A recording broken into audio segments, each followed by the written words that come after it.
buenas noches, gracias por estar con nosotros en Perspectivas. Estamos en noche de viernes, tenemos el fin de semana en las puertas. Estos próximos días para algunos seguramente de descanso, de estar con la familia. Gracias por sintonizarnos en Perspectivas. Y usted lo sabe bien, estamos de lleno metidos en el proceso electoral que culminará, échese para atrás, hasta julio de este año, cuando los mexicanos estemos llamados a votar. El primer domingo de julio, los mexicanos estamos llamados a votar y elegir al próximo presidente de la República, al próximo gobernador, alcaldes, diputados, senadores, todo, prácticamente toda la representación política de este país.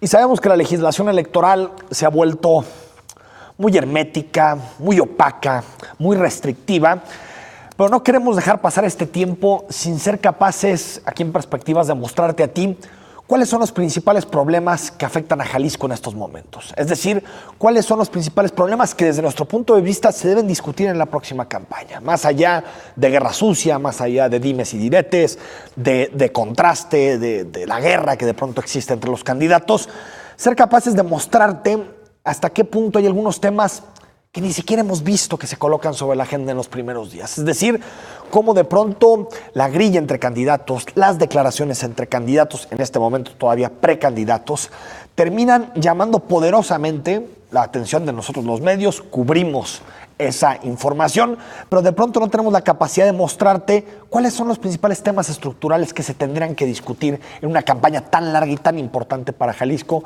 como la que comienza en este 2018.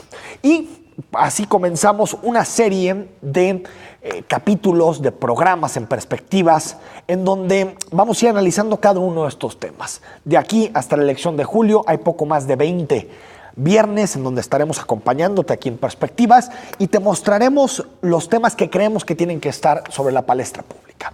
Comenzando este viernes, el día de hoy, con uno de los asuntos que creemos que es fundamental, que es un tema clave en Jalisco, que es la pobreza y la desigualdad.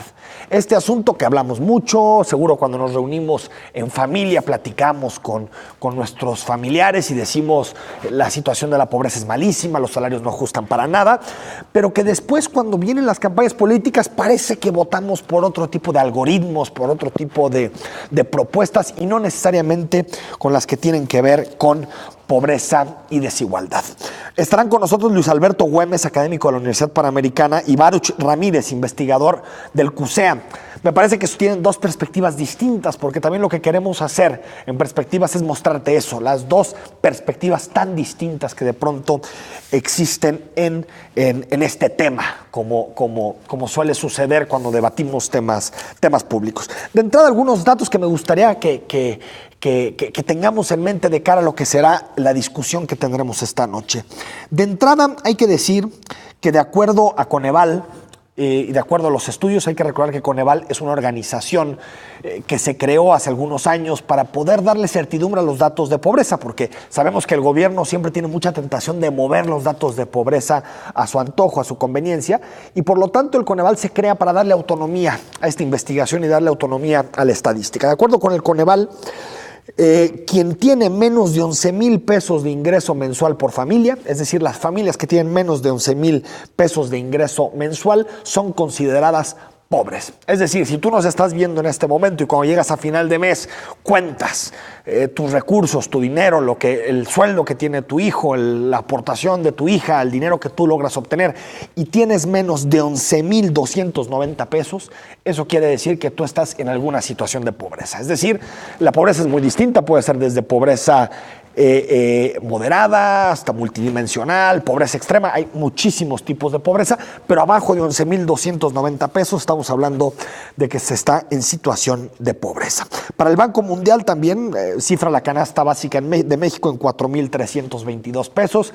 Investigadores de la Universidad de Guadalajara han señalado que es más cara incluso la canasta básica para dar un bienestar mínimo, pero ahí lo coloca el Banco Mundial. La CEPAL, por su parte, coloca la canasta básica en 9,172 pesos en comparativa con los principales datos que da la Coneval. Estamos hablando de un panorama, hay que decirlo, muy complicado en materia de pobreza y desigualdad.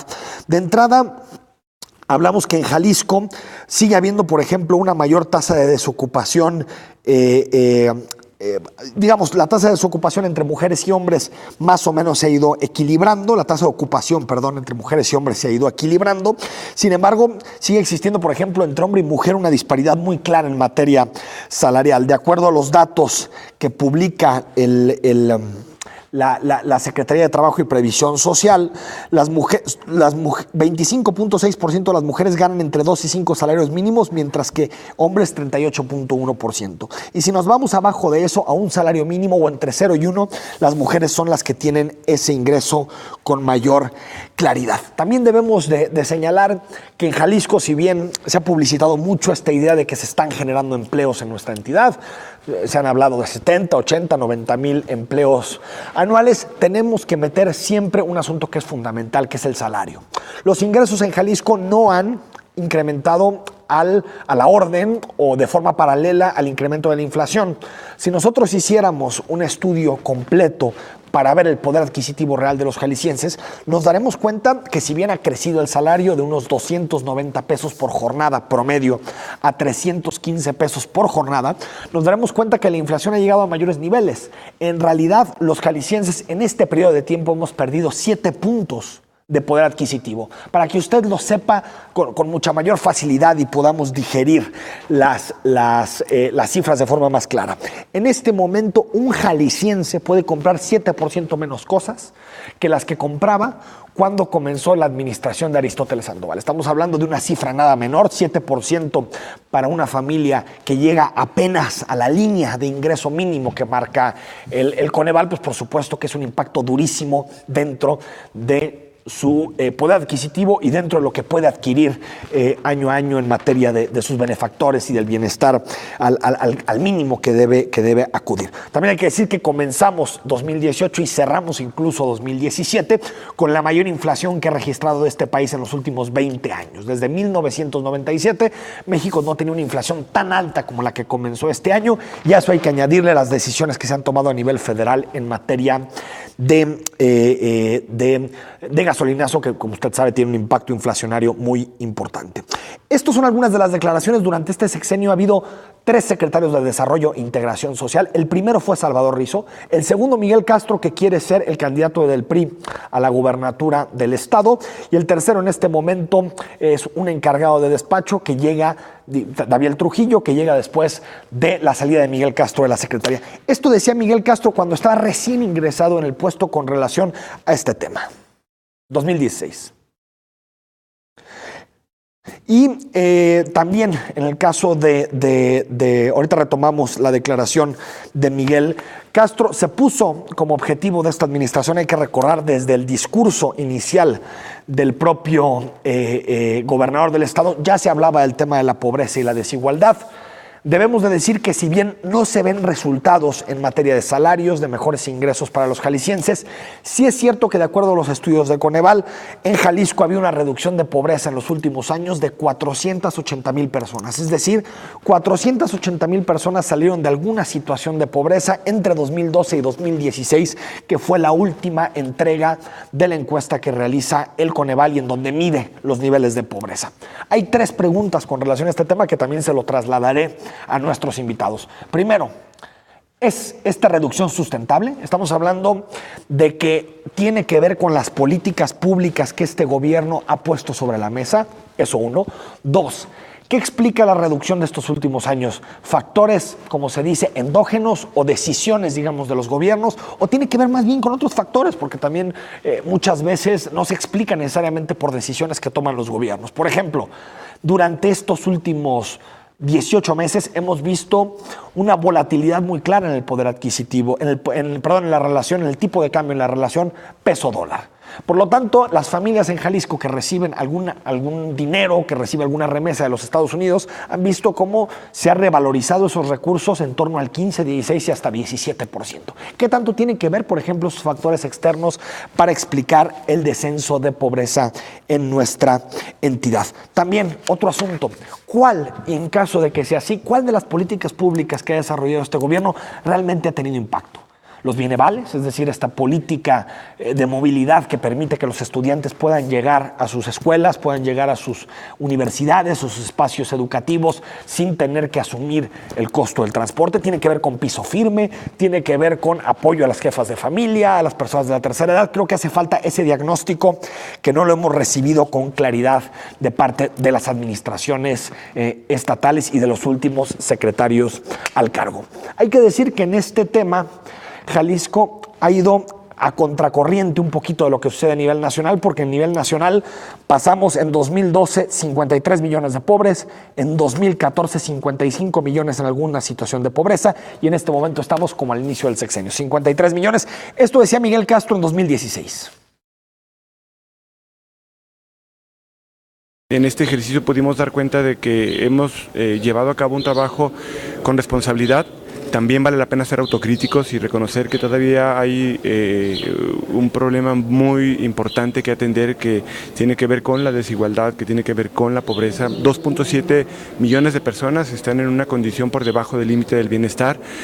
El promedio de carencias por habitante es de aproximadamente 1.9, estamos hablando de 2 carencias por habitante en Jalisco. 144.900 personas aproximadamente, según lo que nos revela la propia encuesta, están todavía en condiciones de extrema vulnerabilidad. ¿Esto qué significa? Que todavía existen casi 150.000 personas que tienen 3 o más carencias, porque la pobreza en México se mide diferente que en algunos países de América Latina.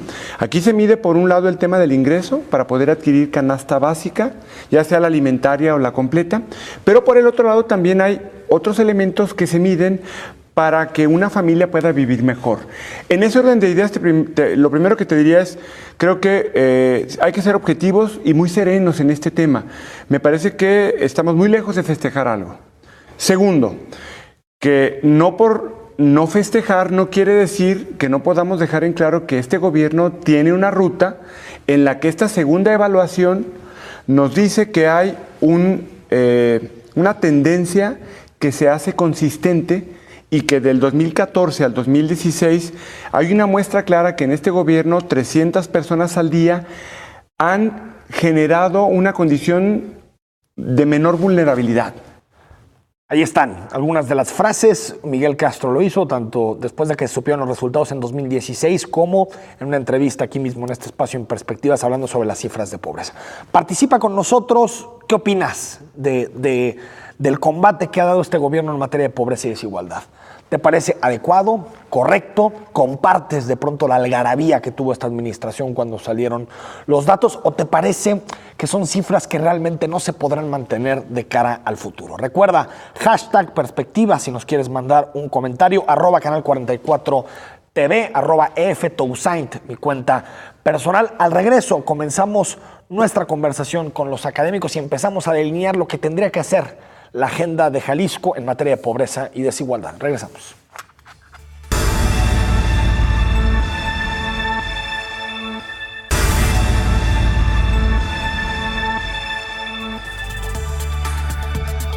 Estamos de regreso en Perspectivas. Gracias por acompañarnos. Te recuerdo, estamos en noche de viernes. Hoy discutimos sobre economía, empleo, sobre temas relacionados con la pobreza, con la desigualdad, de cara a lo que serán los principales temas de la campaña electoral rumbo al primer domingo de julio de 2018, que nos toca salir a todos a votar, o más bien a quien quiera salir a votar. Luis Alberto Güemes, académico de la UP, ¿cómo estás? Bien, Enrique, muchas gracias por la invitación a tus órdenes. Gracias por acompañarnos. Marucho Ramírez, investigador de CUSEA, ¿cómo te va? Muy bien, gracias por la invitación. Oigan, preguntarles primero, antes de comenzar a ir desgranando cada uno de los temas, si ustedes tuvieran que hacer un diagnóstico, digamos, una especie de balance de lo que ha significado la administración de Aristóteles en esta agenda, en pobreza, desigualdad, salarios, ¿por dónde comenzarían? Si quieres empezamos contigo, Luis Alberto. Sí, bueno, ha habido avances importantes importantes si lo vemos en el largo plazo, en la erradicación de pobreza en Jalisco. Sí hay cifras muy positivas, claro, no suficientes, pero sí hay buenas cifras en Jalisco. Yo creo que mucho mejor que en muchos estados de la República. Entonces, en la parte de erradicación de la pobreza y elevación del nivel de vida de los más pobres, ahí sí hay avances importantes. Veo también importantes avances en la promoción de inversiones, ¿sí? Fueron años buenos, fueron años donde supieron los gobernantes transitar de esa monodependencia de la industria electrónica y girar un poquito hacia el automotriz, hacia el autopartero, más bien, y a la alimenticia, donde tuvimos inversiones inteligentes. Yo creo que esas áreas se manejaron muy bien, y también, ¿por qué no decirlo?, en la parte de finanzas públicas, realmente Jalisco fue un ejemplo a nivel nacional en el manejo de las finanzas públicas. Claro, con todo el manejo político que ello implica. ¿Se acuerdan cuando salió Emilio González, que no crédito quirografario famoso, sí, que lo dejaron en default, que nos mandó a la D, ¿no?, de la que nos mandó hasta el fondo, sí. Pero después llevamos muy buenos años de sobriedad y buen manejo financiero. Si pusieras algún punto sombrío, ¿cuál sería? En la parte económica, yo creo que no es exclusivamente de Jalisco, pero no tenemos ningún problema de calidad de empleo, de cantidad de empleo. Tenemos un problema gravísimo de calidad, ¿no? Gravísimo, la masa salarial cada vez menor. Baruch. Pues yo coincido que ha habido avances, algunos no lo suficientes, pero creo que la parte dura de la pobreza empieza a erosionarse en cuanto a que acceden a servicios, sobre todo servicios de salud. Faltaría ver un poquito más allá del acceso a los servicios, un poquito ver el estado de salud de la población, que se vaya mejorando. Y coincido con el profesor que la parte que queda por ahí pendiente, y que quizás no es cuestión de Jalisco, es cuestión nacional, es la parte del empleo y del empleo salarios y la calidad de los empleos, sobre todo. Vemos algunas de las gráficas, si les parece, Luis, Baruch, que son precisamente sobre este tema, sobre la reducción de pobreza que ha detectado Coneval. Esta es una comparación entre las líneas de pobreza mensual por hogar. Bueno, esto tiene que ver más allá del, digamos, como la línea de bienestar, cómo ha ido mutando a través del tiempo, que es uno de los elementos fundamentales de análisis que hace el Coneval. No sé si tenemos por ahí alguna otra gráfica para contextualizar. Estas son en general las líneas de pobrezas, como se han ido marcando. Coneval, CEPAL, Banco Mundial, que difieren mucho en dónde colocan la línea de pobreza a la hora de hacer el análisis. Lo interesante, ya lo decías, Luis Alberto, en un periodo de 2012 a 2016, que son los estudios del Coneval, 480,000 personas dejaron la pobreza en Jalisco. Pero yo me pregunto, ¿esto es sustentable? ¿Es una chiripada? ¿Es que de pronto se alinearon algunos astros como las remesas, que crecieron de valor por el tipo de cambio? ¿O sí creen que es una reducción de pobreza sustentable, es decir, de cara al futuro? Yo pienso que sí se puede mantener el ritmo, aunque todavía no hemos visto 2017, y 2017 viene muy negativo, ¿sí? El volver otra vez a niveles inflacionarios de cerca del 7% es muy, muy, muy grave. O sea, la gente no lo está considerando en su real impacto. La mayor inflación en 20 años. Así es. Pero y hay otra cosa más importante, Enrique. Precisamente Coneval lleva un seguimiento aparte del INPC, que es el seguimiento de una canasta realmente básica. Eso subió 9%. ¿Sí? Entonces, yo creo que el camino sí es el correcto, pero va a ser difícil 2017. ¿Tú a qué atribuyes esos 480,000 personas que salieron de la pobreza? ¿Tiene que ver con políticas públicas, factores endógenos de Jalisco, factores externos de la economía? Es una combinación muy interesante, ¿no? En primer lugar, bueno, las cifras de remesas son históricamente altas. Ello no quiere decir que se esté yendo más gente a trabajar allá, simplemente una parte muy importante es el miedo a Trump. ¿Sí? Y se depreció la moneda. Así es. Eso te da mayor poder en la... Son más pesos. Más pesos. Sí. Pero aparte también el miedo de los migrantes a que les confisquen sus ahorros en Estados Unidos.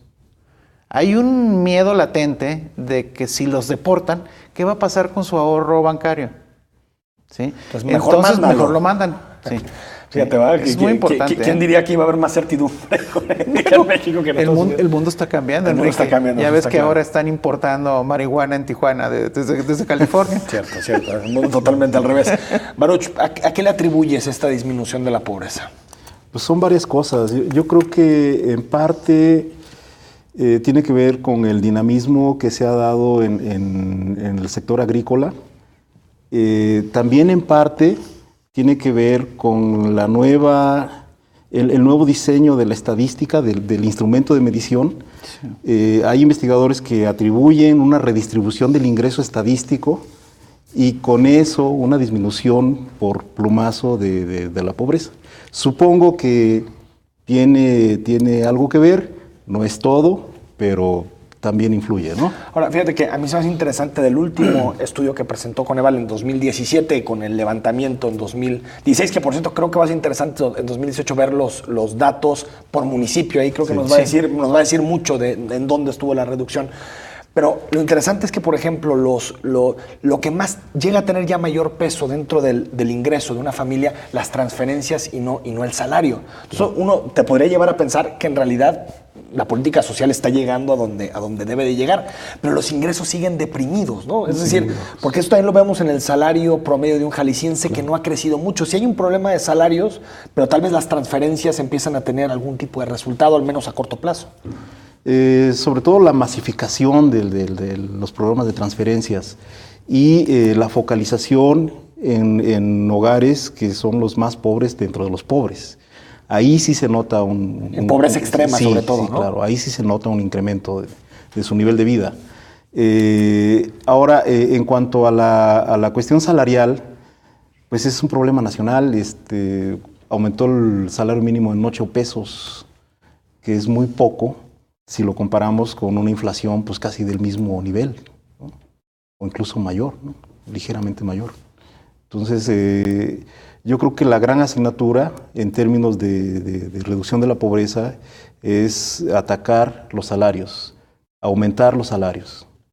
¿Coincides con eso, Luis Alberto? Coincido, pero también hay un efecto importante.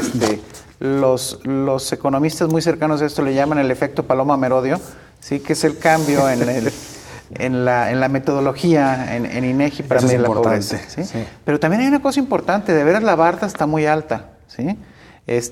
Hace un momentito vieron ustedes la estadística, vieron la comparación de CEPAL contra Banco Mundial y contra México. Realmente está muy alta la vara, ¿no?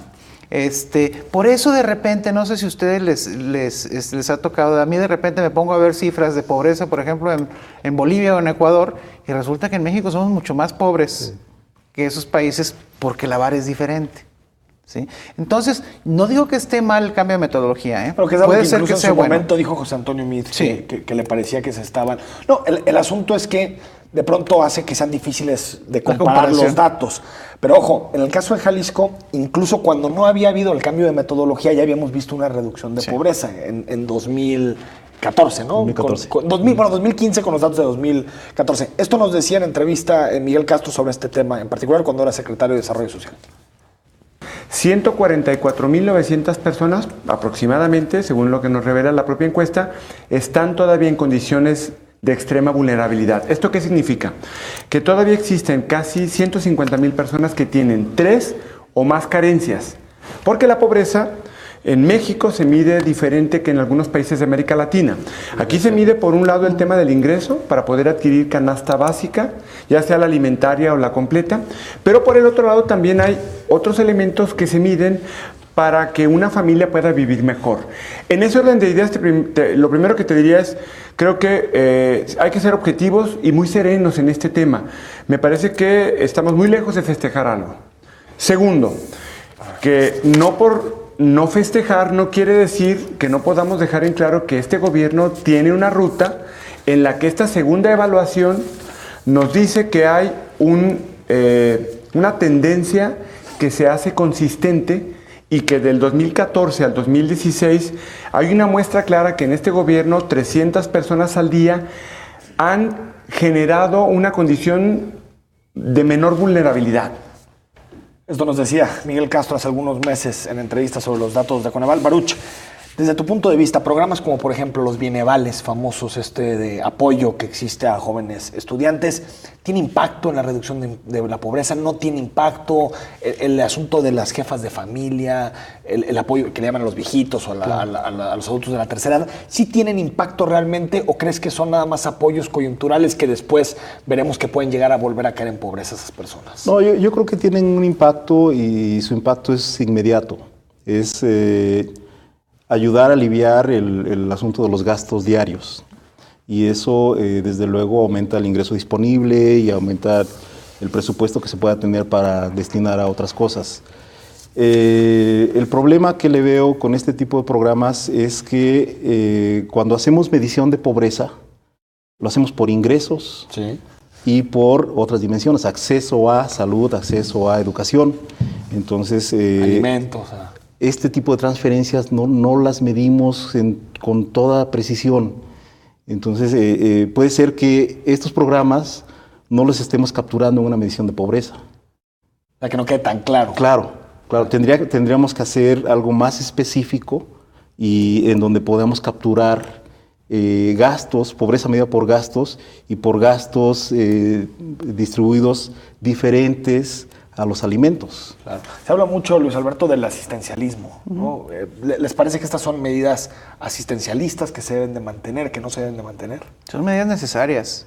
Realmente es muy claro que en el largo plazo se ha notado una incapacidad del Estado mexicano para sacar a la población más vulnerable de la pobreza. Siempre el asistencialismo siempre es malo, ¿sí? Pero hay momentos en la vida que hay que hacerlo, ¿sí? El problema, a mí lo que me preocupa del asistencialismo es que esto depende de cuestiones presupuestales, ¿sí? Entonces, en otro apretón del petróleo los quitan, Ese es el problema. Entonces sí, vamos a caer en un recorte fuerte en 2017, ¿no? Sí. Vamos a ir al corte. Estamos platicando con Luis Alberto Güemes, estamos platicando con Baruch Ramírez sobre pobreza, desigualdad, agenda económica en Jalisco. Escríbenos, #perspectivas a mi cuenta personal, @EFTousain con S o @canal 44 TV. Regresamos.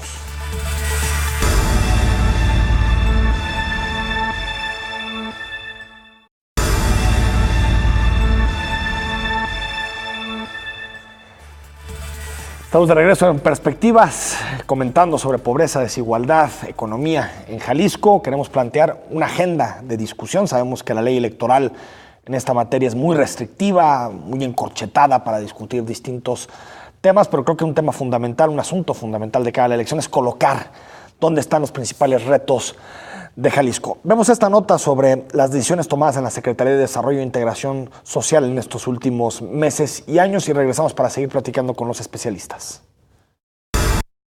Los jaliscienses se enfrentan en promedio 1.8 carencias básicas. El 11.2% de la población del estado tiene ingresos menores a la línea de bienestar mínima y el 43.3% apenas alcanza la línea de bienestar establecida por el Consejo Nacional de Evaluación de la Política de Desarrollo Social, aunque en el último trienio 193,000 jaliscienses abandonaron la pobreza extrema. El secretario de Desarrollo e Integración Social, Miguel Castro Reynoso, reconoció que todavía no es satisfactorio el avance en el abatimiento de la desigualdad. Para alcanzar un Jalisco sin pobreza, el titular de CEDIS y otras autoridades estatales y federales instalaron 7 mesas de inclusión. Uno de los ejes a trabajar es ingreso y gasto. ¿Por qué es importante esto? Primero, porque la contención de la inflación juega un papel fundamental en el tema de la capacidad que el ingreso de una familia puede tener. Y evidentemente, por un lado está el tema del ingreso y la generación de empleos, pero también por el otro lado, el demandar a la Profeco acciones contundentes en el cuidado de que la canasta básica no se nos vaya a desfasar. La calidad de los espacios para la vivienda es otro de los ejes temáticos. En esta mesa participa el Infonavit. Su delegado en Jalisco, Mario Macías, explicó que impulsarán el programa de un cuarto más. Y aquí en Jalisco estamos arrancando con 20,000 créditos para financiar aquellas viviendas donde solamente se le llamó vivienda progresiva, que se financió hace muchos años por Infonavit, donde era un solo cuarto nada más, y la idea es de financiar para abatir el hacinamiento con un cuarto más, con un crédito de 40,000 pesos. Con eso va a construir Infonavit. Las otras mesas de inclusión abordarán también de forma transversal los temas de educación, salud, seguridad social, servicios básicos y alimentación. El trabajo que realicen será evaluado cada 15 días. El titular de CEDIS informó que convocarán en breve, como parte de esta estrategia, a los 125 presidentes municipales para firmar un pacto para la inclusión social. Con imágenes de Arturo Díaz, señal informativa Georgina García Solís. Ya lo habíamos dejado antes de irnos al corte, Baruch. Un asunto fundamental son los salarios, pero también uno se pregunta, ¿cómo hacer para que los salarios suban? Y si es un asunto que puede decidir un gobierno a corto plazo, a mediano plazo. Es decir, ¿qué debería hacer un gobierno para que los salarios crezcan? Bueno, yo creo que lo que está en las manos del gobierno es brindar las oportunidades de capacitación. Procurar tener una mano de obra capacitada. Tenemos la fortuna de que la mayoría de la población en edad laboral es joven. Sí. Quiere decir que son muy fáciles de emplear, ¿no? Moldear a las necesidades de la industria. Y yo creo que hace falta inversión en capacitación. Hace falta inversión en educación, obviamente, pero sobre todo en capacitación para el trabajo y en el trabajo. Luis, bueno, salarios. El gobierno, los gobiernos deben de dar todas las facilidades de infraestructura y como bien dice Baruch, de capacitación, estar cerca. Bueno, la inversión que se ha hecho en los últimos 20 años en educación tecnológica en Jalisco es de llamar la atención. Esas cosas son las que tienen que hacer los gobiernos, ¿sí? No puede forzar a que suban los salarios, ¿sí? No es su papel, ¿sí? Lo que sí es muy preocupante es que no obstante que la productividad de las empresas ha crecido de forma muy, muy importante, los ingresos de los trabajadores no. Pienso que ahí hay un buen filón donde podemos Sí, es interesante presionar ahí. Porque cuando ves, Luis, las gráficas, ves que el salario está deprimido, casi en una línea recta, y ves que la productividad tampoco es Corea del Sur, por supuesto, Jalisco, pero sí ves cómo la productividad crece de forma paulatina. ¿Ahí qué está pasando? El empresario se queda con la ganancia. Así es. Es decir, no hay una capacidad mayor de redistribución. Y también el empresario en parte tiene razón, porque consigue en el mercado. Acuérdense que el trabajo a fin de cuentas no es más que un bien de mercado, ¿sí? Entonces consigue en el mercado trabajadores a ese precio. Entonces no tiene por qué. Y ahí está todo el debate también sobre los bonos de productividad y eso sí pueden ayudar un poquito a escalar los salarios. No sé también, Baruch, si el salario mínimo, que es algo que se ha debatido en México, si subiendo el salario mínimo automáticamente se pueden potencializar los salarios al alza. Yo creo que subirlos por decreto no es recomendable. Lo que sí... Bueno, el salario mínimo es un decreto, ¿no? Yo estaría... Sí, no hay forma de subirlo más que por decreto, ¿no? Claro, pero que tal vez liberarlo, a como se libera el precio de la gasolina. O sea, que no exista salario mínimo. Que no exista y que sea por negociación. Sí, claro, sí. Porque si tú dices... Digno. Sí, no, obviamente mínimos dignos, pero que no haya topes máximos. Que no se diga, bueno, esta vez vamos a aumentarlo en un 2%. Ya te entendí. Ya te entendí. Sino que sea ligado a la productividad y sobre todo lo que te quería comentar hace ratito es el gobierno puede incrementar su vigilancia. Sí. Si tú ves las estadísticas de productividad, de generación de riqueza de las empresas, pues se ven bien. Pero si ves las estadísticas de reparto de utilidades, este tipo de cosas, ahí ya no se ven tan bien. Y esos son aspectos que merman los ingresos de los trabajadores y que son derechos. Sí, que están en la ley, ¿no? Claro, entonces se debería vigilar y se debería garantizar reparto de utilidades, este tipo de cosas, ¿no? Sobre estos dos temas, Alberto, el salario mínimo, ¿hay que subirlo o no? Y el asunto de la supervisión que le toca a la Secretaría del Trabajo, ¿no? Sí debe de haber un incremento en los salarios mínimos. Aún en los países más liberales económicamente hay salario mínimo y es un salario mínimo justo, es un salario mínimo que sí alcanza para vivir. Aquí, hace un momento que comentamos acerca de los apoyos asistenciales para transporte, por ejemplo. Háganla, nada más. Yo creo que muchos de los jaliscienses lo viven todos los días. Ganas el salario mínimo y tienes que tomar 2 camiones para moverte de Tlajomulco a Guadalajara. Con eso ya estás. Siempre se ha hablado mucho que si incrementas el salario mínimo puede haber inflación. Yo pienso que no. Bueno, lo primero que tienen que hacer es desvincular muchas cosas al salario mínimo. Que ya está, ¿no? Ya está. Con la unidad se desindexó, como se les dice, ¿no? Una vez que logras esto, yo pienso que subir el salario mínimo no tendría un gran efecto inflacionario. Ahora, no lo pueden subir un 20% en un año, ¿no? Pero sí lo pueden subir, ¿no? De a 10. O tal vez decir que suba 2% arriba de la inflación. Así no sea algo que le permita a las... recuperar lo que ha perdido. Claro, en ese sentido, Baruch, me parece que es de pronto el argumento que se muerde la cola, porque yo me acuerdo de preguntarle al actual secretario del Trabajo, oye, el salario mínimo, me dice, no, es que nadie gana el salario mínimo, nadie lo gana, me dice. Bueno, ahí están las cifras que sí hay gente que lo gana, pero bueno. No, claro. Pero entonces después me dice, ¿y si lo subimos genera inflación? Entonces, pues es un argumento que se muerde la cola, porque entonces si nadie lo gana, pues sería imposible que hubiera inflación, Pues sí. porque en realidad no habría un impacto. El asunto es si empuja o no los salarios al alza, el hecho de incrementar el salario mínimo. A mí me parece que en un país con mala supervisión, no tanto. Porque ya pasó que se incrementó entre 8 y 10% el salario mínimo y no vimos esa escalada en el siguiente nivel salarial, ¿no? No, porque si bien es cierto, no es la gran mayoría de los trabajadores que ganan el salario mínimo, es una parte y es la parte baja de la distribución. Entonces, aumentar salario mínimo quiere decir mejorar las condiciones de vida de una parte de los trabajadores. Pero la gran mayoría va a mantener un salario, digamos, igual, ¿no? Claro. Alberto. Sí hay gente que gana salario mínimo, Sí hay. no obstante que diga el secretario del Trabajo eso, sobre todo fuera de la zona metropolitana. ¿Sí? Hay muchos lugares fuera de la zona metropolitana, donde hay 2 empleos nada más, por ejemplo, y los 2 pagan el mínimo. Y tienen fila de gente que quiere tomarlo. ¿Sí? Esas poblaciones son, por ejemplo, las que viven de una agricultura de subsistencia y de las remesas. ¿Sí? Claro. Ahí sí hay salario mínimo. Otro de los temas que el gobierno del Estado ha colocado a discusión es la economía creativa, todo este tipo de... que vengan algunas transnacionales, ciudad creativa digital, ahí está como un proyecto.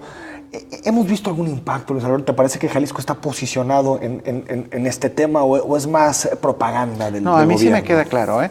Y son las dos cosas, ¿eh? Sí es propaganda del gobierno, Es que también, si hacen bien las cosas, que lo digan, pues digo, cada quien. Sí se ha posicionado. Déjame decirte, a mí realmente yo cada que volteo a ver la ciudad creativa digital, pues nunca la termina, ¿no? Seguramente este año veremos. algún día van a empezar, ¿no? Pero me llama mucho la atención, para bien, que la UNESCO le haya dado el reconocimiento a Guadalajara como ciudad creativa. Quiere decir que cumplió con una serie de parámetros Es que una cosa es el gobierno y otra, toda una red de creativos, ¿no? Que se ha montado. Un ecosistema empresarial, Exacto. como se llama, ¿no? Ahí yo creo que sí hay cosas buenas, hay cosas interesantes. Yo creo que están haciendo bien las cosas en Ciudad Creativa. Después de los atorones que han tenido, yo pienso que ahora sí están en el camino correcto. Y que tal vez quien llegue a Casa Jalisco te tendrá que comprometer a colocar el tema de Ciudad Creativa. Así es, ¿no? definitivamente. A apostar por él, porque ha habido ahí unos manejos políticos, ¿no? Sí, desagradables, por decirlo de alguna manera. Pero yo pienso que esa es la apuesta. Y sabes que hay cosas interesantes. Volteamos a la zona metropolitana de Guadalajara y vemos, por ejemplo, Continental. ¿Sí? Vemos, por ejemplo, Intel. Vemos, por ejemplo, Oracle, ¿sí? Que no fabrican nada. Es puro diseño. ¿Sí? Es puro diseño y la mente creativa, la capacidad creativa de los jaliscienses, de los ingenieros jaliscienses, realmente sí está dando de qué hablar. Es que ahí también, y entramos en un asunto que me gustaría empezar a tratar ahorita, y el último segmento, que es la desigualdad. Porque lo vemos en los salarios, ¿no? Tal vez un ingeniero recién egresado, por ejemplo, de las aulas de la Universidad de Guadalajara o de alguna universidad privada, sale con una expectativa salarial que supera los 10, 12, 14, 15 mil pesos, que pues ya puedes ir formando una familia, tal vez adquirir un crédito, pero tal vez si alguien sale de las aulas con otra licenciatura o incluso si nada más llega a preparatoria, pues es muy difícil salir y tener un sueldo decoroso, ¿no? Ahí vemos también que hay todavía una profunda desigualdad, ¿no? en los salarios. Sí, sobre todo en los salarios profesionales, por carrera, por área. Carrera, ¿no? Cuando yo estudié economía, había el chiste, ¿no? De que si estudiabas filosofía, pues... ¿De qué ibas a vivir? Sí, Pues en de cambio, clases, sí, ¿no? De escribir. sí. Y desgraciadamente creo que eso se mantiene. Hay carreras que no son competitivas salarialmente. En este momento, sí, ¿no? Sí. Y lo que hablábamos ahorita de ciudad creativa y todas las empresas de software, todo lo que está en la zona metropolitana, yo creo que es la parte alta de la distribución del ingreso. Habría que pensar, bueno, en el resto del estado, ¿qué hay? En las zonas rurales, ¿qué hay? ¿No? Entonces, es Guadalajara, sí, qué bueno. Pero hay... Y ahí los centros regionales, incluso la Universidad de Guadalajara, son fundamentales, ¿no? Claro. Vamos al corte, estamos en Perspectiva, regresamos para discutir unos minutos más sobre pobreza, desigualdad, economía.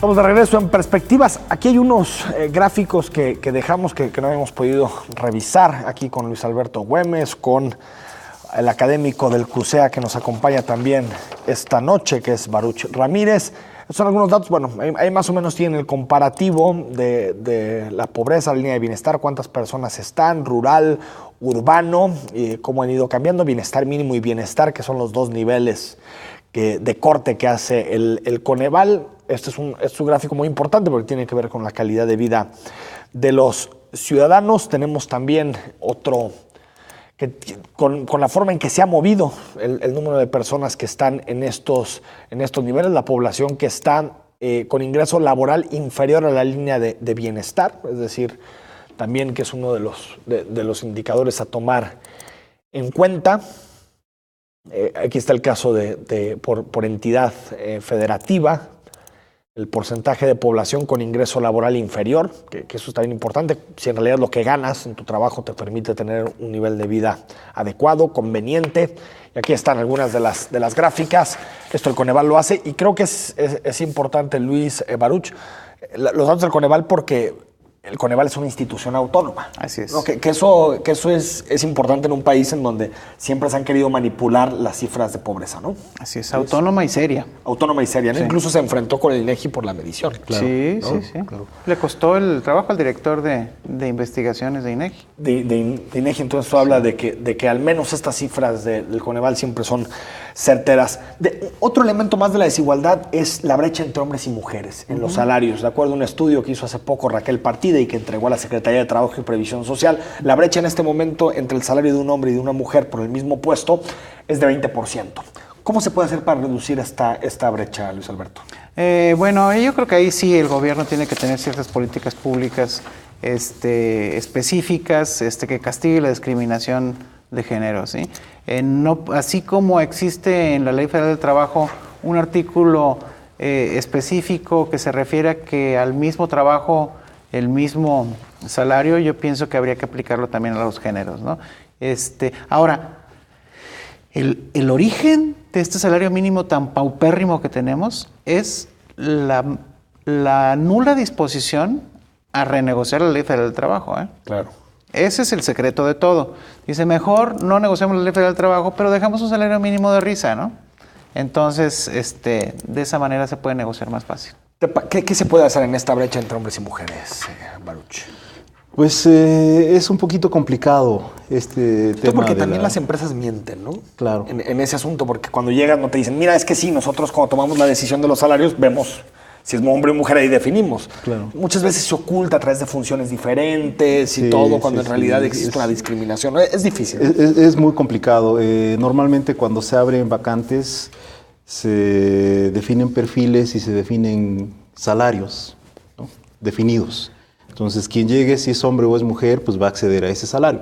Ya estando en el trabajo y en la movilidad en el trabajo es donde se empieza a dar esta diferenciación, ¿no? Baruch, en asunto y voy rápido porque nos quedan nada más algunos minutos para despedir, las disparidades regionales en Jalisco, lo que supone la zona metropolitana de Guadalajara, que si bien tiene sus índices de marginalidad, de pobreza, pues es un espacio más dinámico donde se pueden generar algunos buenos salarios, pero está la zona norte, está la zona que ahorita que estamos poniendo mucha atención de la costa sur de nuestra entidad, y parece que todo el debate regional ha quedado como un poquito estacionado, ¿no? Como que ya no es un debate muy importante a nivel estatal. ¿Qué se puede hacer para disminuir las disparidades entre las distintas regiones en Jalisco?